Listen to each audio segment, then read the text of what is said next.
प्रधानमंत्री आवास योजना ग्रामीण।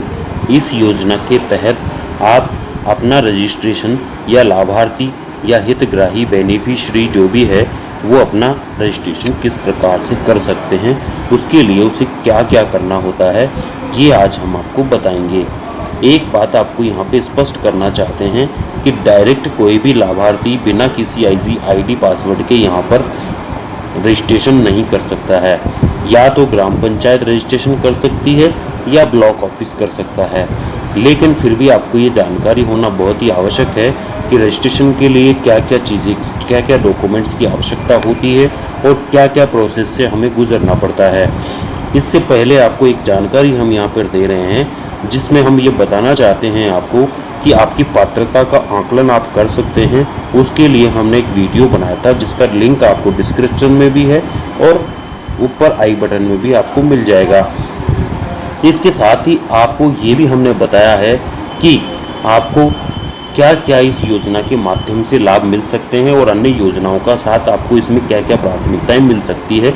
इसके लिए भी हमने एक वीडियो बनाया है जिसका लिंक भी आपको डिस्क्रिप्शन और आई बटन में आपको मिल जाएगा। ये दोनों वीडियो आपके लिए बहुत ही इम्पोर्टेंट है, इनको देखना बिल्कुल भी मत भूलिए और इस वीडियो को बिल्कुल भी स्किप मत कीजिए, इस वीडियो को पूरा ज़रूर देखिए। इससे पहले एक छोटी सी रिक्वेस्ट मैं आपको करना चाहता हूँ कि आप हमारे इस चैनल पर नए हैं तो एक बार इसको सब्सक्राइब ज़रूर कर लें और ऑल नोटिफिकेशन को ऑन कर लें जो बेल आइकन पर होता है, जिससे कि आप जब भी हमको एक आवास योजना का अपडेट आप तक पहुँचाना चाहें तो सबसे पहले आपको मिल सके और आप इस योजना का लाभ सही समय पर ले पाएँ। तो चलिए इस वीडियो की ओर हम आगे बढ़ते हैं। इसके लिए आपको किसी भी ब्राउज़र का यूज़ करना पड़ेगा।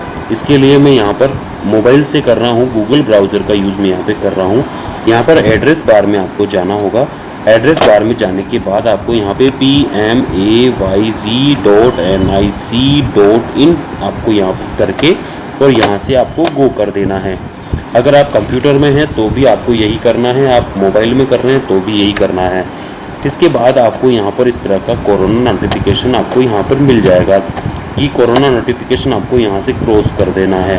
क्रॉस करने के बाद आप देखेंगे इस तरह का इंटरफेस आपको मोबाइल में दिखाई देगा, जिसके लिए आपको राइट साइड में प्रधानमंत्री आवास योजना के लोगों के नीचे 3 लाइनें दिखाई हुई है, यहाँ पर आपको क्लिक करना है।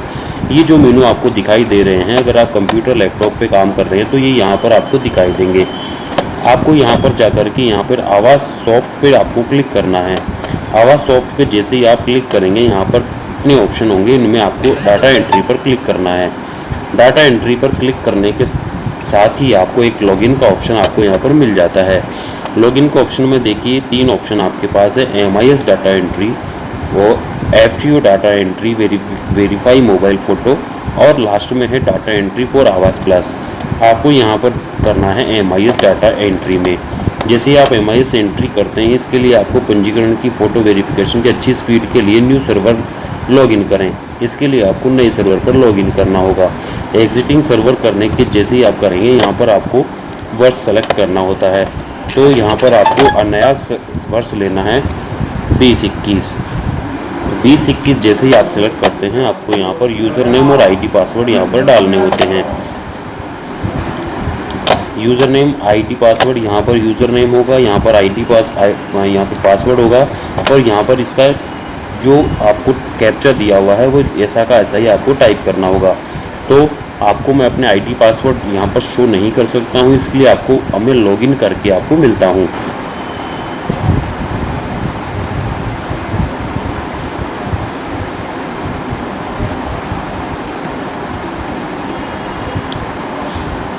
मैंने यहाँ पर ID पासवर्ड कैप्चा तीनों चीज़ डाल दी है और अब मैं यहाँ पर लॉगिन कर रहा हूँ। ये लॉगिन मैंने जैसे ही किया तो ये लॉगिन हो जाता है। देखिए कोई चैनपुरा ग्राम पंचायत की लॉगिन मैंने यहाँ पर की है। यहाँ पर देखिए आपको बहुत सारे ऑप्शंस मिलेंगे, जिसमें पहले में बेनिफिशियरी सेक्शंस में दिखा है add new beneficiary, PMAYZ registration, fund में लिखा है ट्रांसफ़र, इस तरह से बहुत सारे ऑप्शन है। लेकिन हम आज जो काम कर रहे हैं वो PMAYZ रजिस्ट्रेशन का ही कर रहे हैं। यहाँ पर जाकर के आपको PMAYZ रजिस्ट्रेशन पर क्लिक करना होगा।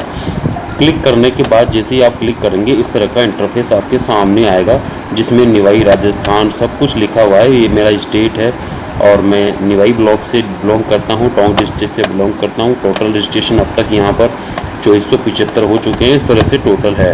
इस तरह से फिर आपको यहाँ पर देखना है, सबसे पहले यहाँ पर जाकर के पर्सनल डिटेल्स ऑप्शन आपके ब्लॉक आएगा। उस ब्लॉक में बहुत सारे ब्लैंक फील्ड्स हैं, उनको आपको भरना पड़ेगा। पर्सनल डिटेल में सबसे पहला है ईयर, आपको यहाँ पर ईयर सेलेक्ट करना पड़ेगा, जैसा कि 2021। इसके बाद आपको स्कीम, यानी कि स्कीम में आपको प्रधानमंत्री आवास योजना ग्रामीण सेलेक्ट करनी है। इसके बाद जैसे ही आप आगे बढ़ेंगे तो आपको यहाँ पर देखिए सबसे पहले आपको यहाँ पे सोशल कैटेगरी उसकी सेलेक्ट करनी पड़ेगी। सोशल कैटेगरी में जैसे कि मैं यहाँ ले लेता हूँ एससी जैसे ही मैंने यहाँ पर सेलेक्ट किया है, उसके बाद आपको यहाँ पर देखना होगा बेनिफिशरी। तो बेनिफिशरी यहाँ पर देखो राजेश्वर बेरवा ऑटोमेटिकली आ रहा है। इसके लिए आप अगर दूसरा लेना चाहते तो आपको यहाँ पर देखिए ऊपर सर्च का बटन मिलेगा, या सर्च के बटन पे आपको क्लिक करना पड़ेगा। जैसे आप सर्च के बटन पे क्लिक करेंगे आपको एक अलग से डायलॉग बॉक्स ओपन होगा और यहाँ पर आपको बहुत सारे लाभार्थी मिलेंगे। जिस लाभार्थी को आप रजिस्ट्रेशन करना चाहते हैं उसके सामने एक बटन होगा सेलेक्ट टू रजिस्ट्रेशन, इस पर आपको क्लिक करना है। इस पर जैसे ही आप क्लिक करते हैं, क्लिक करने के बाद वो लाभार्थी आपको यहाँ पर सेलेक्ट होकर के आ जाता है। ये देखिए यहाँ पर सेलेक्ट होल्डर यहाँ पर आ चुका है। यहाँ पर जाने के बाद आपको यहाँ पर देखिए select beneficiary from family member list, यहाँ पर फैमिली मेम्बर की लिस्ट है। आप किसके नाम से ये आवास देना चाहते हैं इस परिवार में, क्योंकि यहाँ पर पूरे परिवार का सेक 2011 के डाटा के अनुसार रजिस्ट्रेशन हो चुका है। उस रजिस्ट्रेशन के साथ साथ आप आवेदन के लिए सैंक्शन के लिए रजिस्ट्रेशन करना चाहते हैं तो आप किस परिवार के किस सदस्य के नाम करना चाहते हैं।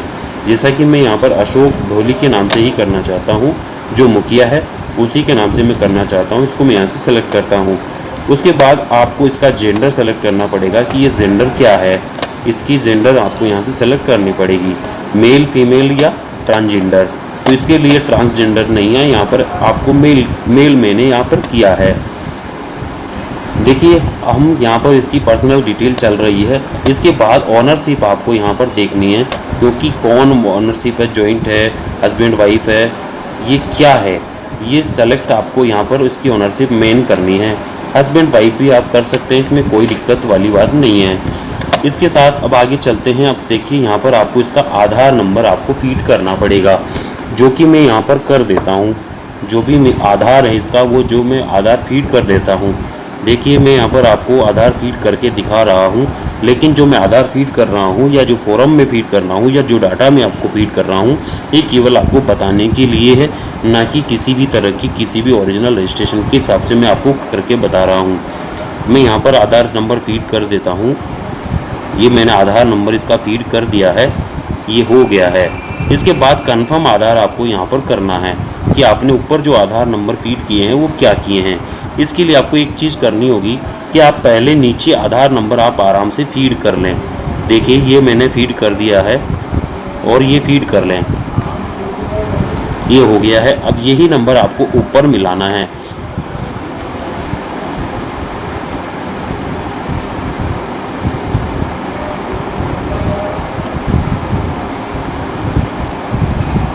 ये मैच हो जाएगा तो आपका आधार नंबर, देखिए मैसेज आ चुका है, आधार नंबर शुड बी सेम। यहाँ पर आपको आधार नंबर शुड बी सेम का मैसेज आ चुका है। एज पर आधार नेम आपको यहाँ पर क्या करना है, एज पर आधार नेम लिखना है तो आप लिख सकते हैं यहाँ पे अशोक ढोली। जो भी इसका आधार में नाम है वो आपको यहाँ पे लिखना है।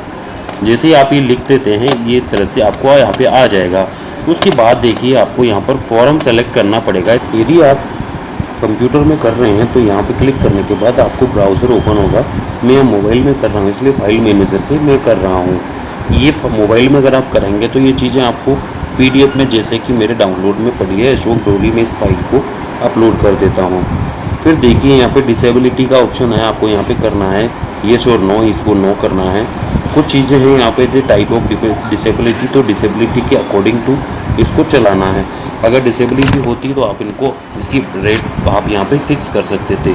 उसके बाद ये मोबाइल नंबर यहाँ पर आपको देना है। तो मोबाइल नंबर में देखिए यहाँ पर दे देता हूँ इनको।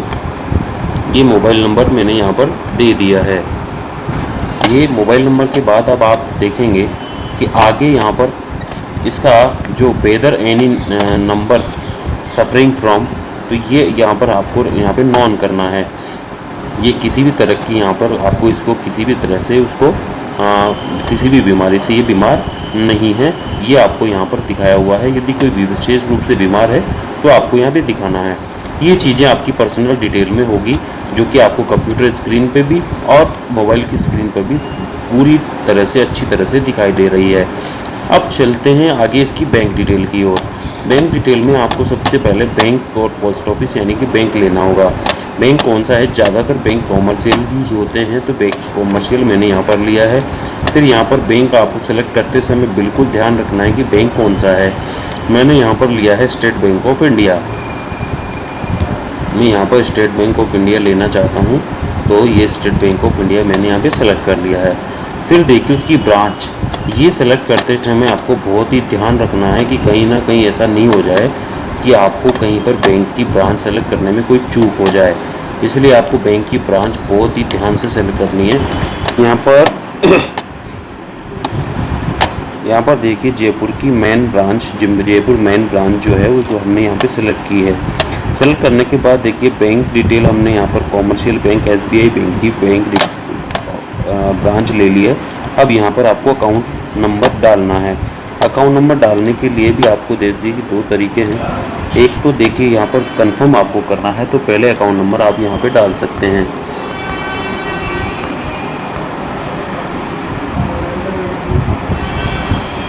ये अकाउंट नंबर डालने के बाद यही अकाउंट नंबर आपको ऊपर भी डालना है। इसके लिए आपको यहाँ पे सेम नंबर देने होंगे।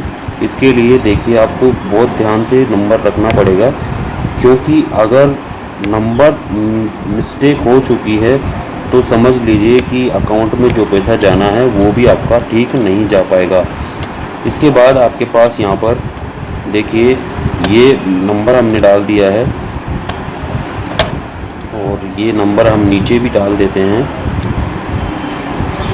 ये हो गया है, कंफर्म हो गया है, ठीक है। अब यहाँ पे बेनिफिशियरी बैंक में नाम क्या है इनका, ये आपको यहाँ पे देना है। देखिए यहाँ पर बैंक में क्या नाम है इनका, वही जो आजकल आधार से ही बैंक खाते खुलते हैं, तो लगभग बैंक के ही नाम होते हैं, तो आपको सेम नाम जो पासबुक पे है वही देना है। इसके बाद आप देखिए यहाँ पर बेनिफिशियरी अलाइव ए लोन लेना चाहता है तो यहाँ पर देना है। जैसा कि हमने पिछले वीडियो में आपको बताया था कि 70,000 तक का लोन सरकार इनको देती है, तो वो अगर लेना है तो यस करना है, नहीं लेना है तो आपको यहाँ पे नो करना है। अभी वर्तमान में हाल फिलहाल में इसको नो कर देता हूँ। इसके साथ साथ हमारी बैंक डिटेल देखिए फिलअप हो चुकी है, पर्सनल डिटेल हमारी फिलअप हो चुकी है। ये देखिए अब चलते हैं हम आगे जॉब कार्ड की ओर। इसके लिए देखिए मैं इसका जॉब कार्ड नंबर यहाँ पर डाल देता हूँ। मैं पहले डाल देता हूँ ताकि बाद में फीड करने के लिए परेशानी नहीं आए। बाकी मैं आपको सजेस्ट करता हूँ कि आप सबसे पहले जॉब कार्ड नंबर जो है ऊपर ही डालें तो ज़्यादा अच्छा रहेगा, क्योंकि इससे आपको कंफर्मेशन करने में ज़्यादा दिक्कत का सामना नहीं करना पड़ेगा।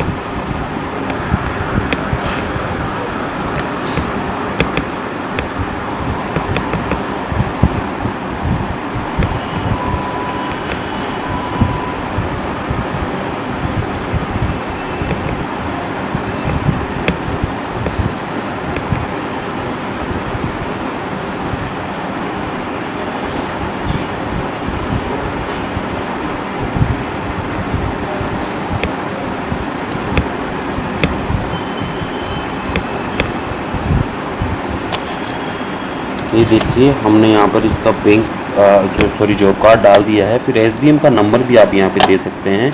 SBM के नंबर से मतलब है कि अगर इनको शौचालय मिला है तो जो शौचालय की ID है वो नंबर ही यहाँ दे सकते हैं, नहीं दें तो भी कोई बात यहाँ पर नहीं है। इसके बाद अब देखिए whether beneficiary want to get enrol in machine training. अगर इनका मशीन ट्रेनिंग के तहत एनरोलमेंट है तो यहाँ पे यस करना, नहीं तो नो करना है। एनरोलमेंट मशीन ट्रेनिंग में बता देता हूँ आपको क्या है कि सरकार क्या है एक तरह से ट्रेनिंग प्रशिक्षण आयोजित करती है, उसके तहत मकान बनाया जाता है, उसके तहत घर बनाया जाता है। फिर whether beneficiary want to house to design typologies development for region. इसमें भी आपको जहाँ तक है, अगर आप सरकारी डिज़ाइन से बना रहे हैं जो कि आपको यहाँ पे आपके टेक्निकल स्टाफ ने दिए है, अगर वैसे बनाते हैं तो यस करना, नहीं तो आपको नो करना है। जैसे ही सारी डिटेल डाल करके अब देखिए, आपको एक चीज़ में बहुत इंपॉर्टेंट चीज़ है, जैसे ही आप अगर यहाँ पे स्टेप बाय स्टेप करते जाते हैं तो हमने यहाँ देखिए फाइल सेलेक्ट की थी, जो कि इसका आवेदन पत्र होता है, जो कि सहमति पत्र होता है, जिसमें 14 शर्तें लिखी हुई होती है, वो हमने यहाँ पे स्कैन किया था और यहाँ पे अपलोड किया था। लेकिन जैसे ही हम पर्सनल डिटेल से बैंक डिटेल में गए तो यहाँ से वापस फाइल हट चुकी है। इसके लिए आपको यहाँ पे पीछे आकर के आपको दोबारा से इसको फाइल को अपलोड करना पड़ेगा। जैसे ही आप फाइल अपलोड करेंगे, अपलोड करने के बाद इस तरह से यहाँ पर नाम आ जाएगा, जब भी आप समझें कि आपकी फ़ाइल अपलोड हो गई है। इसके बाद आप देखेंगे यहाँ पर कि अब आप इसको अपलोड कर सकते हैं। इसके बाद आपको यहाँ से सबमिट करना है। अब आपके यहाँ पे सबमिट करने के बाद आपका फॉर्म यानी कि आपका आवेदन रजिस्ट्रेशन हो चुका होगा और यहाँ पर एक मैसेज आ जाएगा आपके पास, रजिस्ट्रेशन हैज़ बीन सक्सेसफुली, इस तरह का मैसेज आपको आ जाएगा। तो मैं समझता हूँ कि आज इस वीडियो में आपने रजिस्ट्रेशन करना बिल्कुल पूरी तरह से आपने समझ लिया होगा। अगले वीडियो में हम ब्लॉग की आईडी से रजिस्ट्रेशन किस तरह से करते हैं ये हम आपको बताएंगे।